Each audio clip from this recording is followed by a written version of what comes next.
सरला के पति को गुजरे कई साल बीत चुके थे। वो अपने दोनों बच्चों के पालन पोषण के लिए ऑमलेट का ठेला लगाती थी। सरला ने रोशनलाल कपड़े वाले की दुकान के बाहर 1000 रुपए महीने पर जगह ले रखी थी। सरला ने बच्चों को सरकारी स्कूल में डाल रखा था। वो सुबह से लेकर रात तक ठेले पर बहुत मेहनत करती थी। सरला ताई, एक आमलेट बनाना, थोड़ी हरी मिर्च ज्यादा कर देना है। मुझे पता है मुकेश जी, आप ऑमलेट में हरी मिर्च ज्यादा ही लेते हो। हाँ जी, आपको भैया बिना मक्खन वाला 20 रुपए और मक्खन वाला ऑमलेट 30 रुपए का है। सरला ताई, 2 प्लेट आमलेट ब्रेड बना देना। मैं आपको अभी थोड़ी देर में पैसे देता हूँ, ठीक है ना? चंदन भैया, आपके पिछले पैसे भी अभी देने बाकी हैं। 10 प्लेट ऑमलेट के पैसे हो गए हैं। अरे तो दे दूंगा सरला ताई, न तुम कहीं जा रही हो न मैं यहाँ से भागा जा रहा हूँ। चंदन भैया, कोशिश करना ये पैसे आप मुझे जल्दी दे देना। मेरी भी रोजाना की लागत लगती है ये सब सामान लाने में। उधार देती रही तो कमाऊंगी क्या और खाऊंगी क्या? क्या हो रहा है चंदन? उधार के पैसे दे दिया करो। गरीब आमलेट वाली से उधार में खाने की जगह पैसे देकर खाया करो। सेठ जी, दे तो देता हूँ, वो तो मेरे पास छुट्टे नहीं थे इसलिए बाद में दे देता। सरला ताई, महीने के 1000 रुपए कब दे रही हो? भाई जी, आपको मैं कल पकड़ा दूंगी। चंदन, कल साड़ियों का नया माल आना है, मुझे डॉक्टर के पास जाना है, तो मैं थोड़ी देर से आऊंगा। तुम सारा माल उतरवा लेना। ठीक है सेठ जी, मैं रखवा लूंगा। अगले दिन रोशनलाल डॉक्टर के पास चला जाता है। चंदन दुकान पर साड़ियों का माल उतरवा रहा था, तभी उसका दोस्त मदन आ जाता है। और चंदन, कैसे है मेरे दोस्त? हैं? ये ले, अगले महीने मेरी शादी है, ये मेरी शादी का कार्ड पकड़ है। आ बैठ थोड़ी देर यहाँ, मैं जरा ये माल गिन कर रख लूँ। और बता, क्या खाएगा? रुक, मैं आमलेट ब्रेड मंगवाता हूँ। है, तुझे तो आमलेट ब्रेड पसंद है ना? है, अब तू इतना कह रहा है तो मंगवा ले। है सरला ताई, 2 ब्रेड आमलेट देना, मक्खन मार के, एकदम बढ़िया है। पैसे तो इसकी जेब से निकलते नहीं हैं। रोजाना उधार ले लेकर मेरे ब्रेड ऑमलेट खाता है। बस 1-2 दिन और देखूंगी, नहीं तो इससे अपना हिसाब करती हूँ।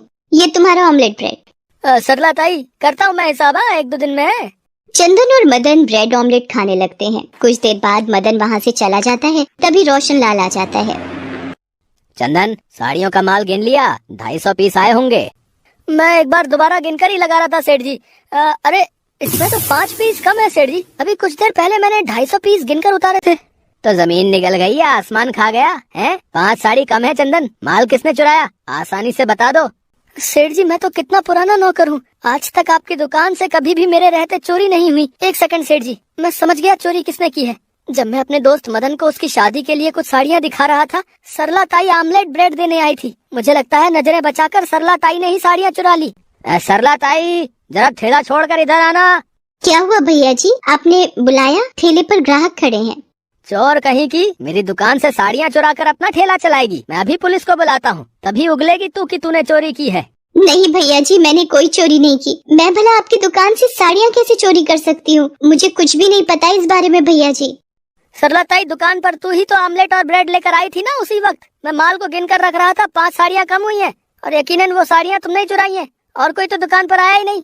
चंदन, पुलिस को फोन मिलाओ, इसे चोरी करने की सजा मिलनी ही चाहिए। भैया जी, ऐसा मत करो। घर पर मेरे छोटे छोटे बच्चे मेरी राह देख रहे होंगे। मुझे जेल में मत भेजो। मैंने कोई चोरी नहीं की है, मेरे ऊपर रहम करो। ठीक है, मैं तुझे पुलिस के हवाले नहीं करूँगा, पर मुझे आज के बाद तेरा ठेला अपनी दुकान के बाहर नजर ना आए, नहीं तो पुलिस को बुलाने में मुझे देर नहीं लगेगी। चाप 2000 रुपए मुझे पकड़ा और निकल यहाँ से, और बाकी की साड़ियों के 8000 रुपए मुझे तू लौटा देगी अगले हफ्ते ही। सरला फूट फूट कर रोती हुई 2000 रुपए रोशनलाल को देकर अपना ठेला उसकी दुकान के आगे से हटा लेती है। पर एकदम से ग्राहकों से बंधी हुई जगह छूट जाने से सरला के काम का बहुत नुकसान होता है। सड़क पर बने एक खम्बे के सहारे वो अपना ठेला लगा तो लेती है, पर पहले उसका ठेला बाजार के बीच में था, इसलिए ग्राहक बहुत आ जाते थे। अब कॉलोनी की जगह होने की वजह से ग्राहक भी नहीं आते थे और ऊपर से जगह के भी 2000 रुपए और देने पड़ते थे। सरला बहुत परेशान रहने लगी थी। उसकी कमाई बिल्कुल ना के बराबर हो गई थी। ऊपर से उसका मन खराब था कि उस पर चोरी का झूठा इल्जाम लगा हुआ था। वो ज्यादा कुछ बोल भी नहीं सकती थी, उसे बच्चों की चिंता थी। एक दिन, माँ, मेरा स्कूल का स्वेटर छोटा हो गया है, मेरे लिए नया स्वेटर ला दो माँ। माँ, मेरे भी जूते फट गए हैं, मेरे पैरों में देखो कट पड़ गया है। क्या करूँ, कहाँ से इंतजाम करूँ, कुछ समझ नहीं आ रहा। रोशनलाल जी को भी 8000 रुपए देने पड़ेंगे। नई जगह पर ग्राहक भी नहीं आ रहे हैं। सरला बहुत परेशान थी।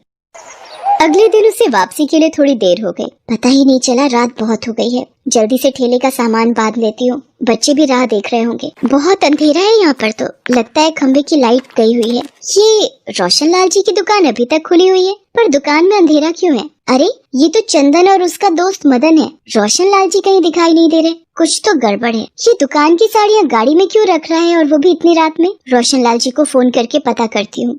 सरला रोशन लाल को अपने मोबाइल से फोन मिलाती है और सारी बात बताती है, जिसे सुनकर रोशन लाल हैरान हो जाता है और वो सरला के कहने पर दुकान पहुंचता है। अरे सेठ जी, आप इस वक्त वो मैं दुकान में माल को चेक करने।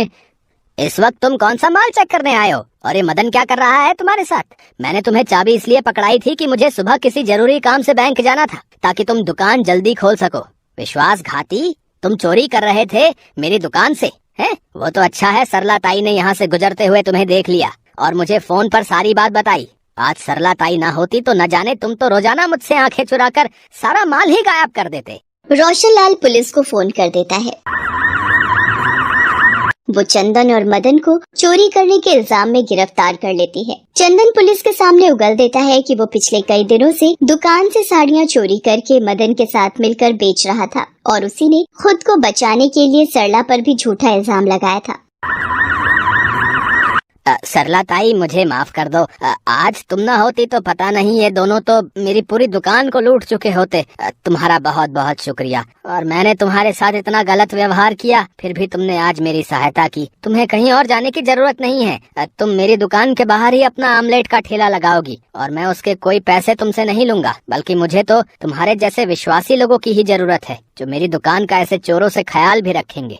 भैया जी, मुझसे आप माफी मत मांगिए। कई बार हम कानों सुनी पर विश्वास कर लेते हैं और बिना दूसरे पक्ष पर विश्वास किए नतीजे पर पहुंच जाते हैं। शायद कभी कभी हमारा समय ही खराब होता है, इसीलिए परिस्थितियां भी हमारे विपरीत ही होती हैं। मैं आपकी दुकान के बाहर फिर से ठेला लगा पाऊंगी तो मेरे बंधे हुए ग्राहक फिर से लौट आएंगे। आपका शुक्रिया भैया जी। सरला की सच्चाई और चंदन का सफेद झूठ रोशन लाल के सामने आ जाता है। सरला फिर से रोशन लाल की दुकान के बाहर ही अपना ऑमलेट का ठेला लगाने लगती है, जिससे उसके बंधे हुए ग्राहक फिर से वापस आ जाते हैं और एक गरीब ऑमलेट वाली को सच्चाई का फल मिल जाता है।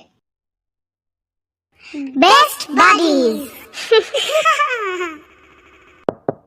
Hello friends, thanks for watching this video. अगर आपको ये वीडियो पसंद आया है तो प्लीज लाइक, सब्सक्राइब, कमेंट्स करें इस वीडियो पर और हाँ, शेयर करना भी ना